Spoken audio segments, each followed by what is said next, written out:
The situation in Vancouver sure has gotten worse lately. I don't know if you're on top of that or not, but more than 20 people now are affected. And sounds like some guys are pretty sick and family members getting sick too. Just wondering what goes through your mind when you hear what they're dealing with.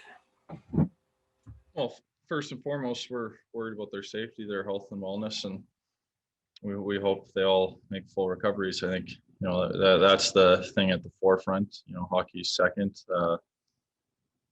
It's one of those things where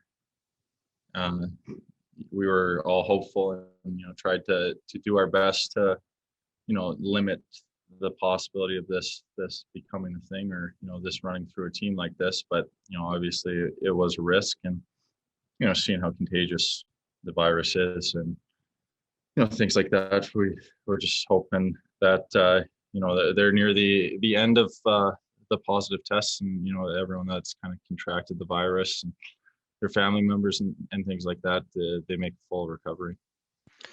We'll go next to Mike Mcintyre from the Winnipeg Free Press. Go ahead, Mike. Thanks, Gregor. Adam, just one more on that, picking up from Paul's question. I imagine the hockey world is small. You have friends on many teams, and a guy like Tyler Myers, of course, played here. Have you been in touch maybe with anybody from over there just to check in, see how they're doing? Have you heard anything? Yeah, I talked to Tyler. I just checked in, see how he was doing, see how some of those guys were doing, and I think it's one of those things. You play with a guy for a while, and you become good friends, and you're obviously concerned for their health and safety. So just checking in to make sure they were doing all right. And so I've talked to them a little bit, and sent them my best, and sending all the guys on the Canucks our best. I think that's those things where you hate to see it happen kind of to anyone. We'll go next to Scott Billick from the Winnipeg Sun. Go ahead, Scott. Morning, Adam, and I'm gonna kind of keep on the same subject. But when you hear reports of guys having to get IVs at home and stuff like that, like there's a real humanity cost, I suppose, to this over the last year. For you guys, you're obviously dealing with it, just having to stay in your hotel rooms on the road and stuff like that. But I don't know. I guess what does a player think right now when you see it happening to another team, and some of the situations are really, I don't want to say dire at this point, but like getting IVs and stuff like that, like there's, I don't know, it really comes full circle. I don't know. I'm just trying to understand how a player kind of sees this whole thing. So, I just want to make sure I'm understanding your question. Is it like, so you're saying like, how am I kind of viewing, the risks, or like, Yeah, like, I don't know, just trying to get a sense of like, kind of how players think especially when you hear like stuff like IVs and stuff like that. Like it's not just like we have a few kind of cold symptoms or whatever.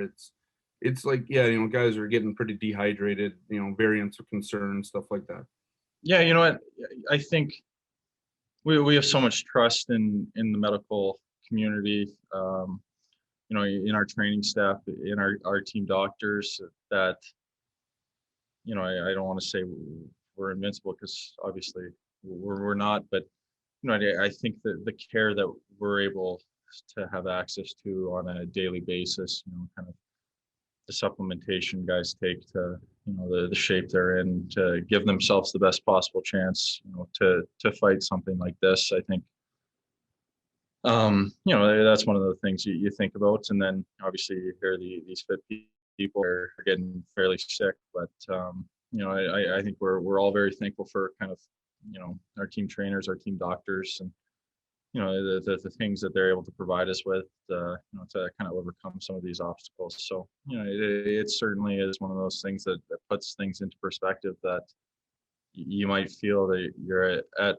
your best health, or, the healthiest you've ever been. And, something like this can come and really knock you down. And, so it's important that, we continue to kind of, follow all the guidelines and do our best to, try and minimize the risk, not only for ourselves, but, our families and the communities that we live in.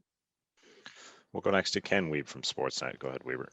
Morning, Adam. I know you haven't seen them for a while, but what stood out about the season series with the Senators, and what makes them a dangerous team to play against at this time of year? Well, I think that we go in there and